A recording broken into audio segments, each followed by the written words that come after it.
In this video, we're going to look at the multipart question type. So I've created a question here, and I'm going to go ahead and select multipart for question type. So multipart basically allows us to create multipart questions. So we can add many different types of question types into one question. And so this is good for like if you have step-by-step questions or a question has more than one part to it. And so I've typed in some question text ahead of time. But if we quick save and preview, we get something over here that looks pretty bland. And one important thing to initially point out is the computer doesn't know what we have in mind. It doesn't know what types of questions we want to ask. So we need to be very explicit about what each type of question is for each part. So if we go to the Writing Questions Help guide, we pull that open, we go to Multipart. Our required variables, the first one is ans types, or answer types. So it's an array or list of answer types that tells the system what types of questions we want to ask.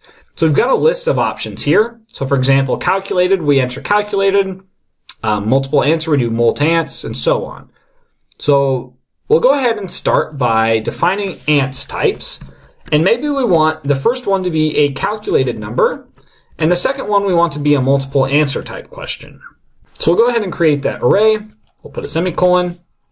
And now, if we quick save and preview, we get an answer box for the calculated number one, and we get an error about questions not being defined. So now what we need to do is tell the system where to place these answer boxes. So before we were using a variable answer box.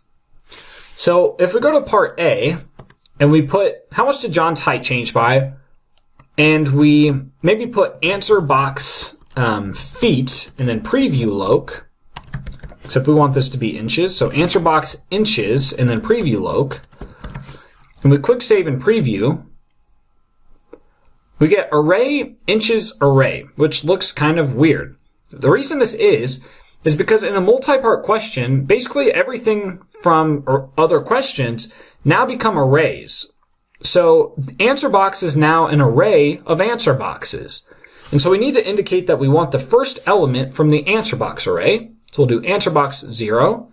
And preview loc is the same way. We want preview loc, but we want the first element from that. So if we quick save and preview, now we get what we're expecting to find. So for example, which of the following is true? We also need to do an answer box 1 to indicate where we want the answer box for the index 1 part. And the index 1 part is the multiple answer part. So now if we quick save and preview, we're not going to see much there because we haven't defined the questions. But that's how we place our answer boxes. Our answer box now turns into an array of answer boxes. And so we have to add the square brackets with index in there.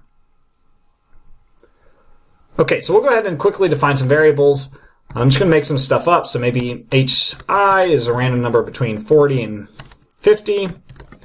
And then h sub f is a random number between 51 and 60. I don't know. And then if we want to define the answer, before we were doing answer equals, so we'll say for part A, answer equals, and then the answer would be h sub f minus h sub I. However, answer is now an array of all of the answers. And so if we said this, that would be like saying the answer for all parts is hf minus hi. But we want to do answer index 0. So the answer for the first part of this question, or the one corresponding to index 0, which is a calculated question, that answer is hf minus hi. So if we save that, so if we look at the preview, now we can type in 58 minus 40, submit that, and we get correct feedback for that first part. So part A is completed. Notice that I added a comment about part A. If you're doing a multi-part question, it's usually good to kind of split this up into parts, just to organize things a little bit. So now we'll look at part B. Now with multi-answer questions, again, we need to use the questions variable.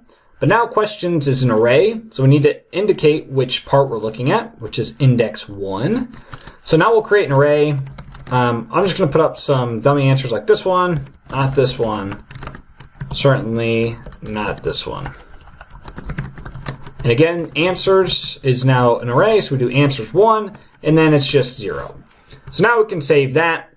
And so now we get the multiple answers down here in part B, the calculated in part A, and we have a lot of combination options here. So they behave similar to all of the constituent parts, but now a lot of these variables turn into arrays, and you just need to indicate which index you're looking at. So for its part 1, which is index 0, just put square bracket 0 behind all those variables that you normally used, and so on.